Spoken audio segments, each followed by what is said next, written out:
Welcome to the Padnos Rooftop Sculpture Garden. My name's Eve Choi and I'm the curator of horticultural and environmental education at Meijer Gardens and Sculpture Park.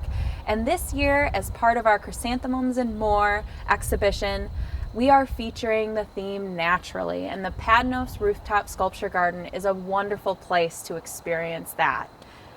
As you look about the Padnos Rooftop Sculpture Garden, pay close attention to the colors, textures, and shapes and forms that can be experienced here all season long.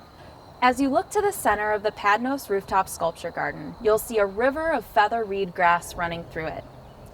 Look at the narrow, upright, and tight form of the feather reed grass, and then take a look at the goldenrod next to it on either side.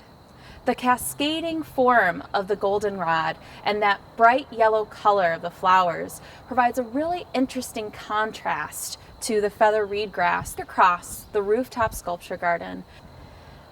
Now, in contrast to the feather reed grass, we have big bluestem growing near our giant hyssop, where the color of the big bluestem complements the color of the giant hyssop, which not only serves as a beautiful perennial that can be enjoyed, but also throughout the summer is great for attracting pollinators and local wildlife.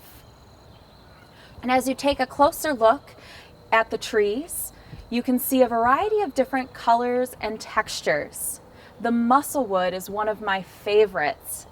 As you take a closer look, it becomes quite clear how musclewood got its name. Those sinews of the trunk are so distinctive and beautiful. In contrast to the musclewood, we have beautiful gray birch trees, where the color of that gray bark highlights and complements the variegated Solomon seal growing below. These elements of color and texture persist throughout the growing season, even after flower color is faded away, to provide us something that we can enjoy and celebrate all throughout the fall. The structure of the rooftop sculpture garden is very important in helping us manage our stormwater runoff.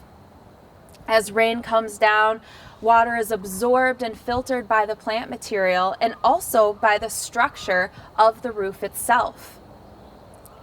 This helps to slow down and filter stormwater before it reaches our wetlands.